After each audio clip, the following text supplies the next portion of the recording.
Right, so a bit of an update on the old Peugeot. As you can see, I've got a bit of a Heath Robinson lifting device going on here. It is on a lift, but I want that lift out of the way so that I can go to raptor paint underneath, raptor paint it white. So this is the kit we've got. 4 litres of raptor paint. It's got to be mixed. It's like a 2-pack thing, so it goes rock hard.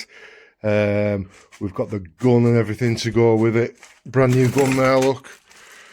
So yeah, under the bonnet's painted. You can see, done the servo. I think it's supposed to be silver, but we didn't know that, and it's gone black. So I'm not expert on these old Peugeots. I'm more of a Ford guy, as you can see there with the old Capri. But we're just getting this one looking nice and tidy, back on the road for the lad. And yeah, I've shot blasted the subframe. That's another thing I've done. So that's looking absolutely lovely. That fits straight in my shot blaster. But I am going to have to take it out again. It's only loosely bolted up, but I'm going to take it out again because the next step is underneath here. Difficult to see. It's absolutely rock solid. It's never been welded. So we're going to give that a good way of brushing off next. Get rid of all the greasy stuff. Wash it down with some brake cleaner. Get it all nice and clean. And we're going to prep it all for this coat of white raptor paint. So hopefully in the next couple of days, certainly over the weekend, it's going to get nicely coloured underneath.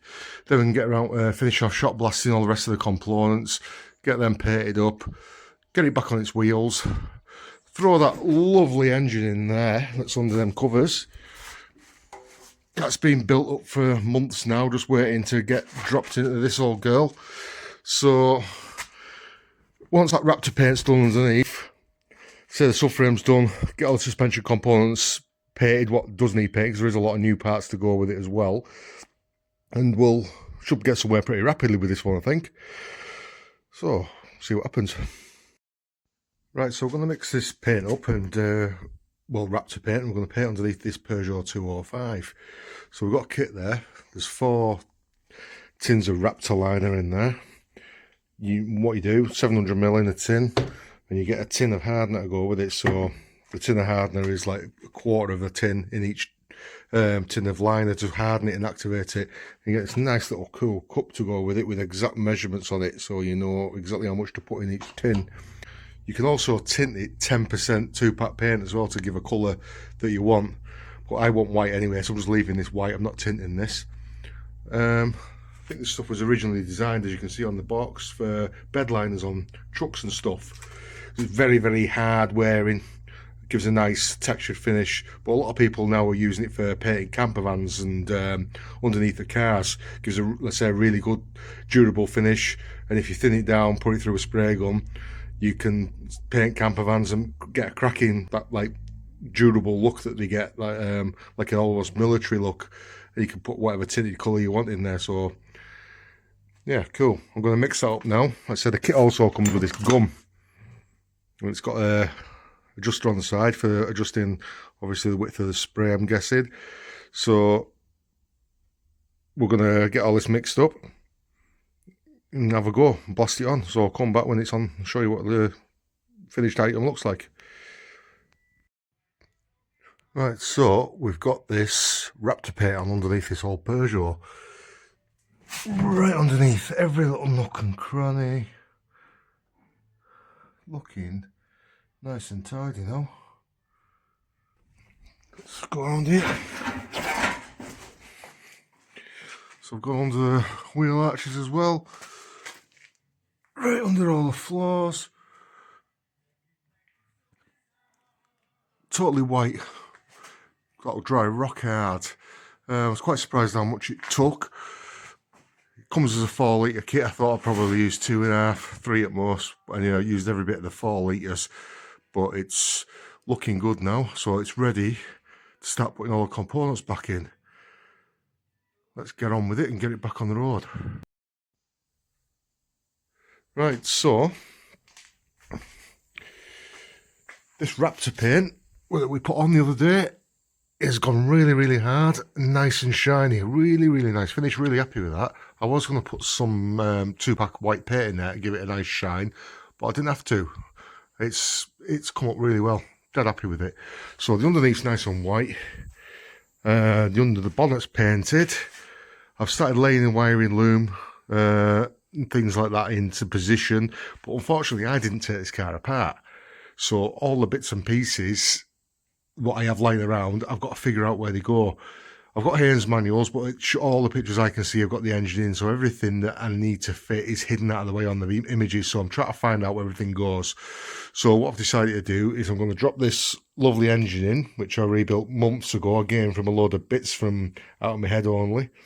So I'm going to mount that back up into the vehicle, and then hopefully then the wiring, the pipes, hoses, relays, everything like that should drop into place. That's what I'm thinking. There should be plenty of room to work around. It's an old 80s car. There's a lot more room around these old cars than there is the modern ones, so we should still be able to put the brake pipes and things in quite easily. So let's say the engine's there, ready to pull up on the block and tackle. Subframe's down there, all been shot blasted and painted. Again, so is the steering rack. So I've just painted that top engine mount in there. That's drying off as we speak, ready to lift the engine into position. So next time we come back, that should be sat in there, and we should be able to start throwing it back together pretty rapidly, hopefully. Right, so let's see where we're up to. I've been given a load more bits to sort through, try and find out what we've got and where it goes. So I've been scratching through all these boxes, looking for bits, figuring it all out. Boxes of bolts, bushes, washers, you name it. Shot blasted the struts, give them a coat of paint, sprayed them. So they might not be black, it might not be supposed to be black. Well, I say it's just going to be tidying it all up at this stage. So they're ready to go back in, and as you can see, I've now mounted that engine. So that's looking well under there. Nice and tidy, it sits well. So there's loads and loads of brand new bits on that. So I can start laying the wiring loom around it and figuring out where all the pipes go, things like that. I've put the fuel pipes in there all under the car now. Go up into the vehicle. Subframes in, all painted. It's red, that's all in. Steering rack's on. So hopefully now we can start wagging it back together pretty quickly, but from my experience, figuring out where things go and what bolts all things wear, and that's what takes the time, sussing it all out. So I'm going to have a good tidy up in this garage in a bit, lay everything out on the floor and try and make a plan of attack, which bits go where and when to fit them. So now the fun begins.